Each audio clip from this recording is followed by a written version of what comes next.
I think a lot of us are curious what went on with the Mark Meadows gathering.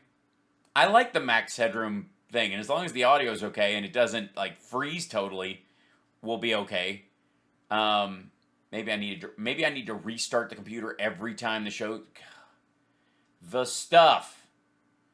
And all right, here we go. Let's do this. Let's ask the man who met with 45 just yesterday, former White House chief of staff. Yeah, they call him. By the way, I don't know if you're aware of this, but they call Trump 45, largely because it sounds gun-ish.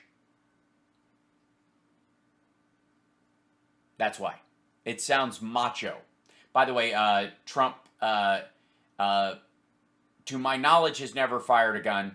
And I'm calling it that if he ever was to try it, he'd be a shit shot. Mark Meadows. So, Chief Meadows, thank you for joining us this evening. Now, listen, I believe... Yeah, he's not still chief. You still, like, after someone's president, you can call them president. After someone's mayor, you can still refer to them as mayor. Judges do this a lot. Chiefs of staff don't stay chiefs of staff. That's just dumb. Chief. Why don't you call him chump while you're at it? Of course, that the Trump endorsement is incredibly valuable, but I think it's not sufficient on its own. There has to be the... By the way, just saw a series of news reports about this $100 million war chest that Trump supposedly has amassed since the beginning of the year because he raised $52 million in the beginning of the year. And that, oh my God, he's going to spend it swamping Dems. He's got this money that he's... Okay, stop it. Deadline White House, I love you guys. Nicole, you're lovely. But stop it. Stop everyone coming on there and going and with the vapors about Trump's $100 million. It's gone already. He ate it or snorted it or spent it on like blow or like estate taxes. I don't know what the hell. Like stuff he owes. It's gone. It's all gone. It's going to be gone. Why do you think, who amasses a $100 million war chest that they have no intention of spending, by the way, on Republican candidates at all, and still goes on tour with Bill O'Reilly to like 8 full arenas? You don't do that shit if you don't need the money desperately. With Bill O'Reilly? Are you shitting me? No, the $100 million is nothing to be afraid of. It's gone. I'm tired of this, like, clamoring about this nonsense. And he is this, in my opinion, he is this close to charging people for endorsements. That's going to cost your campaign money to have Trump endorse you. You watch. He is going to monetize it, if he hasn't already. I would argue that it probably is already happening. There's no reason to believe that Trump isn't already saying, yeah, I'll endorse your candidate for, $250,000. If it's a state senate, if it's a House race, it's going to cost you $1 million. If, like that, honest to God.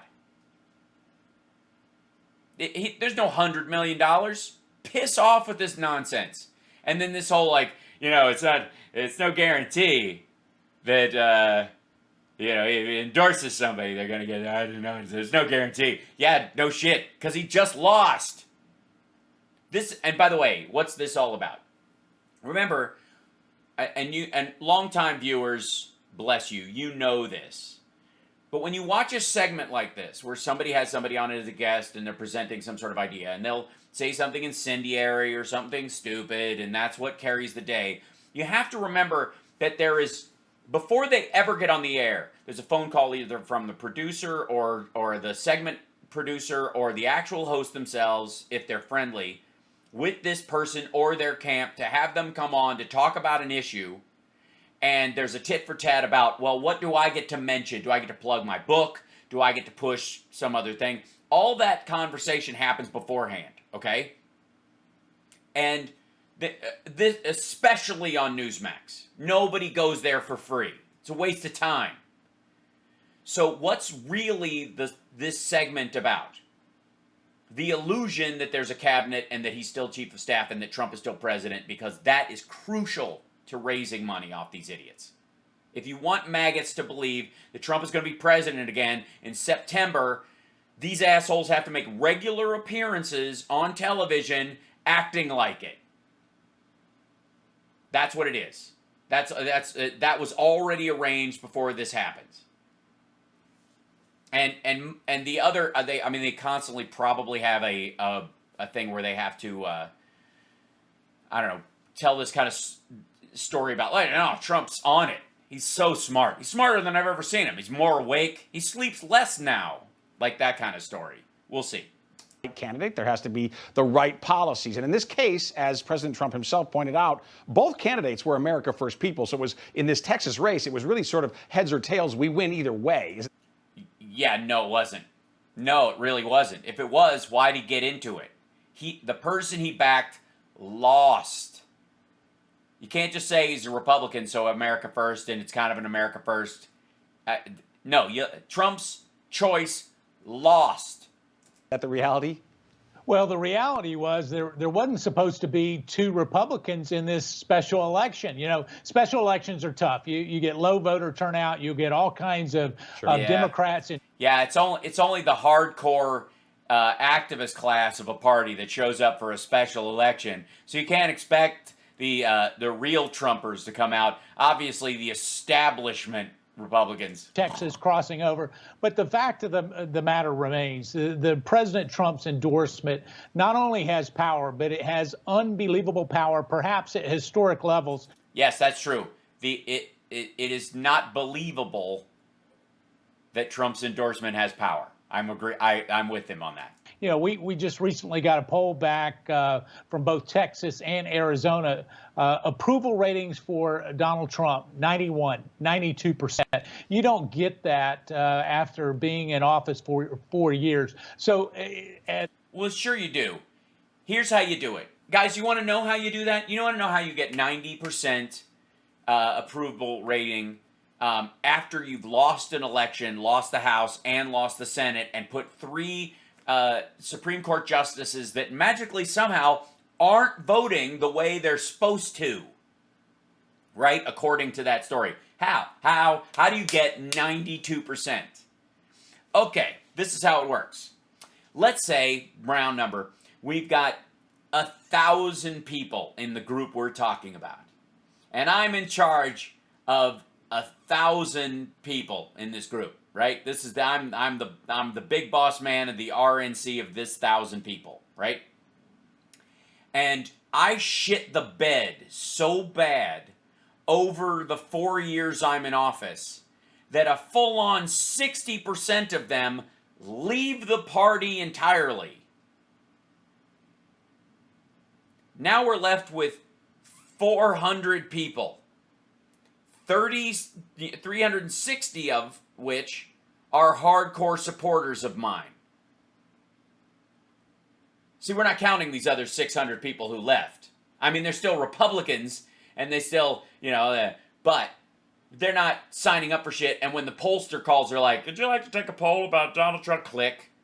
So the only people you're talking to are people who still identify as Republican, still identify as Trump supporters, and still will pick up the goddamn phone when the pollster calls. There should be we have a list of 4,000 people that we call. And this is our regular list. And as we started asking questions about Donald Trump in 2016, we could get about 3,600 of them on the phone. And then by 2019, we could only get about 2,200 of them on the phone. And then by December of 2020, we can only get about 900 of them on the phone. But of that 900, whoo, they love them. They were screaming at me about how much they love them. It's amazing. And not only do they support the president, but they super support the president. They're just 100%. They think he's doing the fantastic, greatest president ever.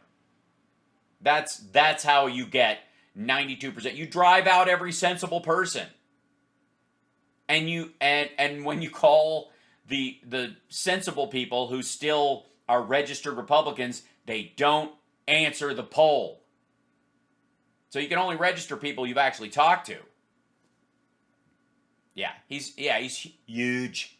The magic is still there. We've been here, actually. The magic. You mean sleight of hand. What are you, the bunny in the hat? Working on what comes next, not only in... I have an idea. I know what comes next.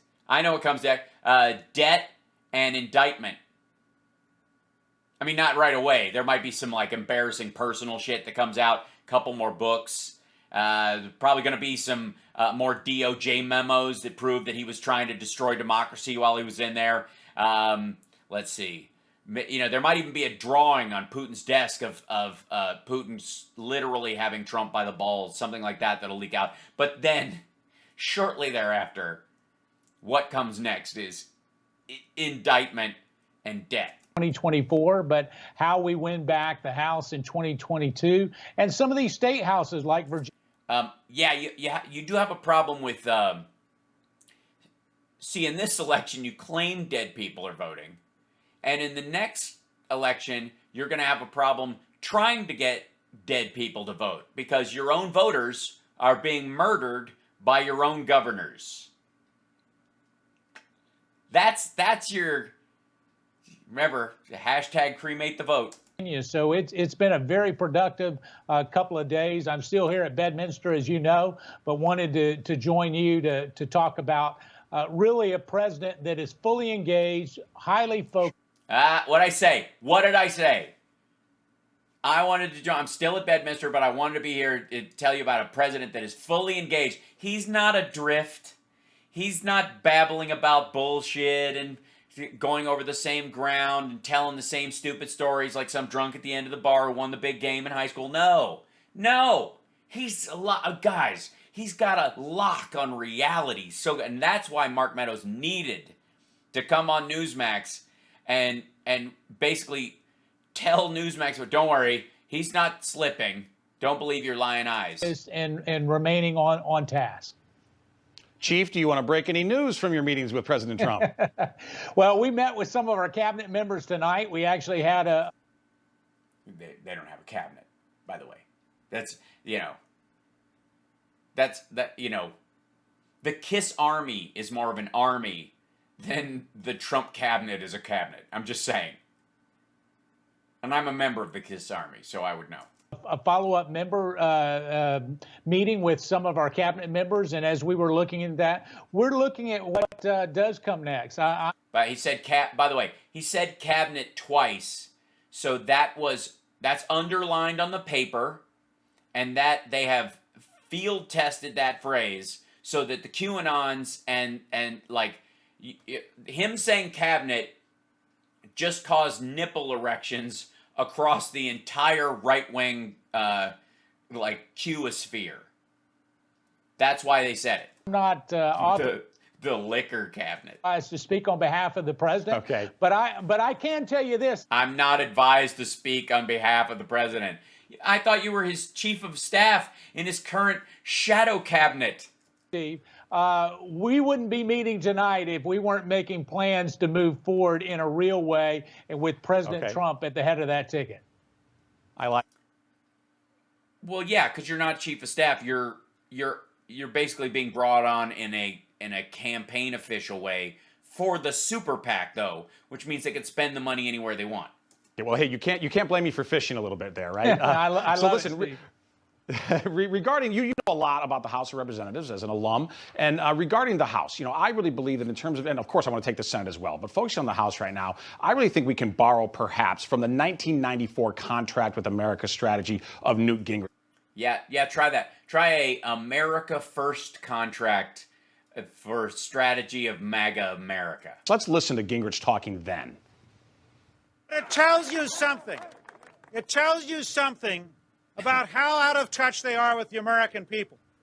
That every item in our contract is supported by 60% or more of the American people. Some of the items are supported as much as 80% of the American people. And outside Washington, This is a contract with Americans for America. Yeah, I noticed that too. It's pronounced Washington. So, Mark, can we borrow some of that strategy and take issues right? No. No, you can't. None.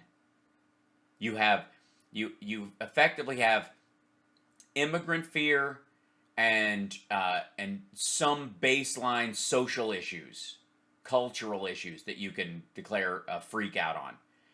But in terms of like grist for the mill, the actual rubber hitting the road, no, you have nothing. Now, where the preponderance of Americans agree with the America First strategy, things like securing the border, things that are overwhelmingly popular. And do you think it would make sense for 2022 to have a new, we don't necessarily have to call it that, but to have a new version of the contract with America? For example, one of the things I would propose putting in there. Uh-oh, here comes a proposal. By the way, I don't want to push it for anybody. Did we freeze? Did it freeze? What happened? Is it okay? Or I can't tell if it's on my thing. You're okay? No, I'm just checking. I'm going to reload a page just to check. Everybody's okay. I hope here we'll try to do they don't. Okay, it's good. All right. It's a little choppy, but I'm not quite sure what's even causing that. That's very strange. It's a weird little glitch. New update. Who dis? So, yes, don't forget, thumbs up, like, subscribe, follow, host, raid, what else? I don't know. Help. So, yeah, it was the contract on America, clearly. Is a moratorium, a halt temporarily on even legal immigration. Would it make sense for us to lay... Yeah, that's a genius idea. Yeah, a halt temporarily on legal immigration. Just stop it altogether. Anybody foreigner is bad. Out though some of the macro issues that candidates can agree on, whether they're candidates who are trying to win office, to buck an incumbent, or incumbent candidates who are running for re-election. Can we use that 94 strategy in 2022? Oh, thanks for the host, Shet Pants. Well, we have to, Steve, and you know this is not your first or second rodeo. You understand what it takes to actually speak to the hearts and minds of the American people. I can tell you. No, he doesn't. No, he does not. He's on Newsmax. You understand? Look, my show here, technical glitches aside, is fantastic. It's super fun. We have a great time. I try to be as informative as I can while still being a joy to be around. But I use a lot of grown-up language and F-bombs, which guarantee that a lot of my clips and things will have a glass ceiling behavior-wise and reach-wise, okay? That there's only so much of my stuff or only certain areas I will be welcome on going because of the tone of my show, and how that's just how it is. And I'm fine with that because that's the show I want to make. The folks on Newsmax are doing, on a material level, everything right. They got pro graphics, Fiverr shit not aside on, in Greg Kelly's show, but the little, like this little stuff under here, they're wearing suits, they got a normal background. It's visually indistinguishable from a real network, which it is not. They're doing everything right, and yet none of these assholes is on a better network. Do you understand that? Have you watched my stand-up special, Charmageddon? And I still was able to end up on a Disney show. Do you understand? That's what talent's like. These idiots are doing everything you're supposed to do to be in mainstream news, and they're not. Well, that was a very Chicago not. It really was. I've already been working with Speaker Gingrich. He's been working with the Good call. Good call. President Trump. Was Kissinger not answering calls? Perhaps a seance at Strom Thurmond's grave. On exactly that, an American movement. When we start to look at those issues, we need to halt the legal immigration until we can get something controlled at the southern border. We've got millions of... Why? Why? What the fuck does people flying in from France and Dubai and China and wherever else, like I guess technically they're not immigrating from China, from Taiwan, who want to immigrate to the United States from India and places like that, the fuck does that have to do with the southern border? What do you think, we're taking in a shit ton of Guatemalans and we're just over quota? What are you talking about?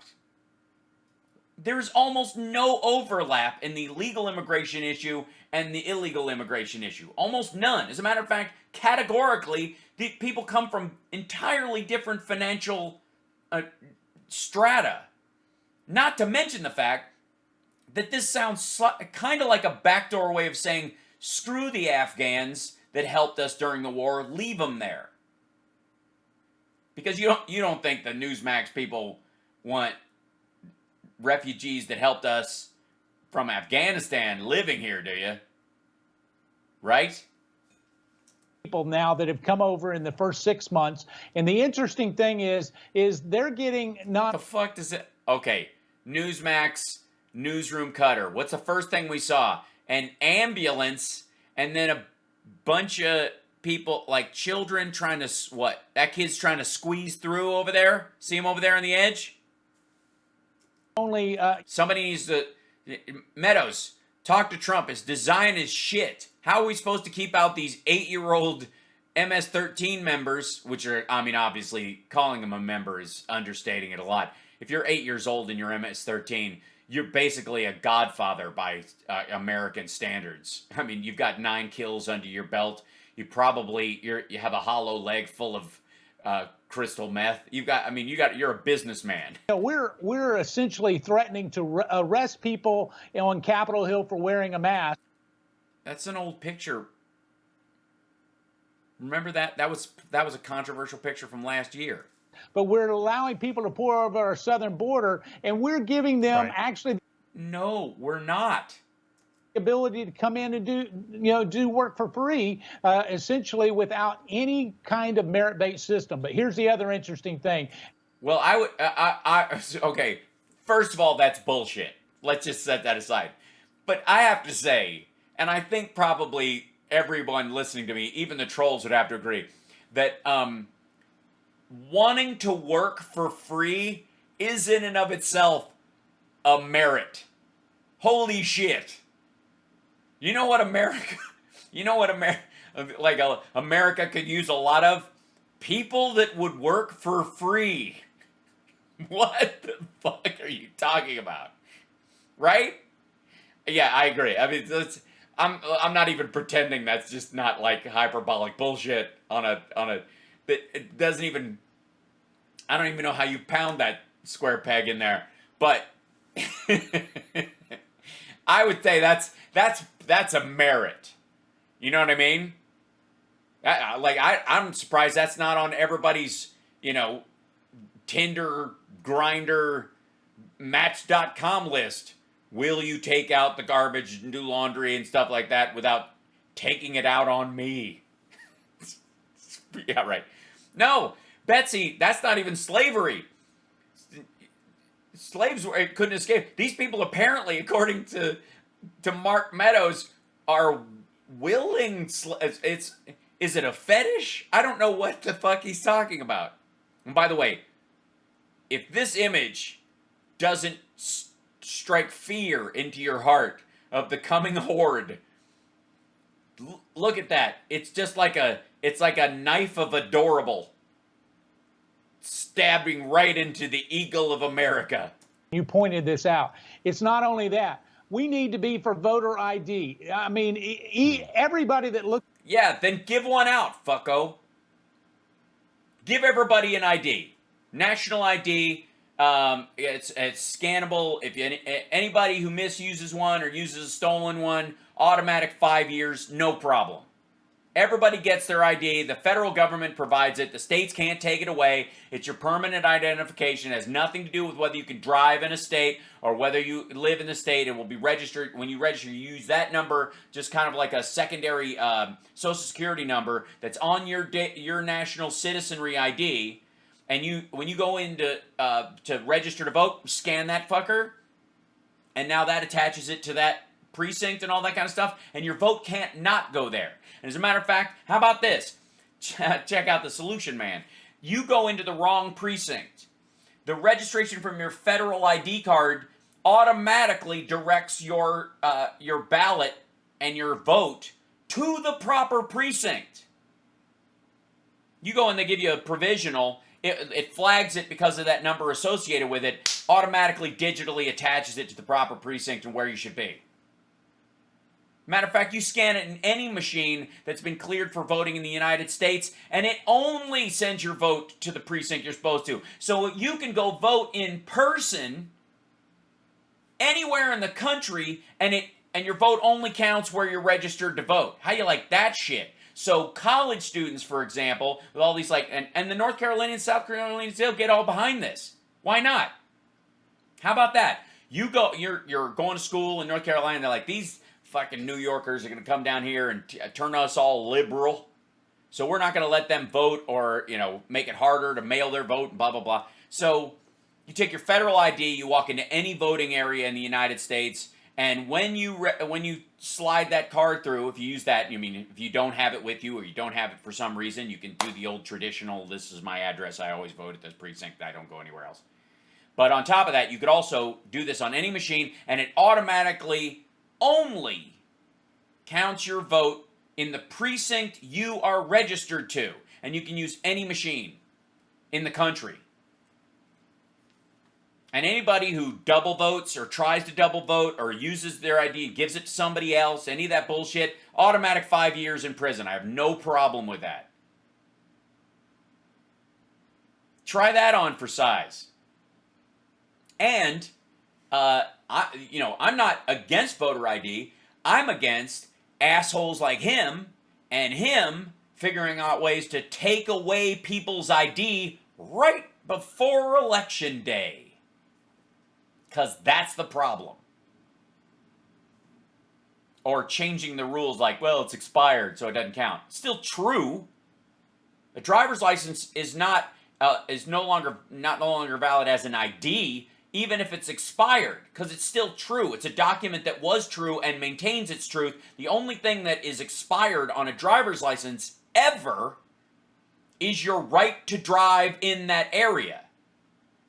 An old driver's license still should qualify forever as a valid driver's license, or as a valid ID for voting anywhere, because the parts of it that deal with your identity are true and are still true and shall be true.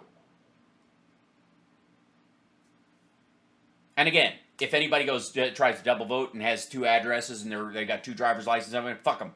Go straight to jail. I'm talking to you, Ann Coulter. I'm talking to you, Trump and Don Jr. and Eric and Ivanka and everybody who voted in areas where they were not registered to vote. This, we need to be for that, and anybody who's running... I just gave a job to thousands of people. You're welcome. I'm a job creator. See how easy that was? Should take a pledge that they'll support that. And right. When we start to look at some... Take a pledge. Dude.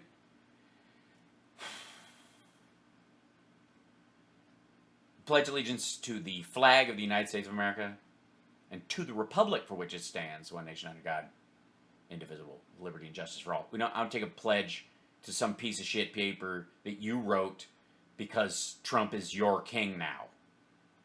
Phony chief. These critical issues, it is important that they all come together and are you sure this is a voting machine and not a shredder? Are you voting for Trump? No, I am not. Okay, you're going to want to use the big noisy machine right over here. Are you sure my vote was counted? Absolutely. Absolutely. It's the Biden machine is the loudest tally machine. I think that's because it hates America. Yeah, it's funny because when my friend voted for Trump and I tried to talk about it, but he did. He put it in, it went straight in. And then I put mine in the Biden machine, it went bagout.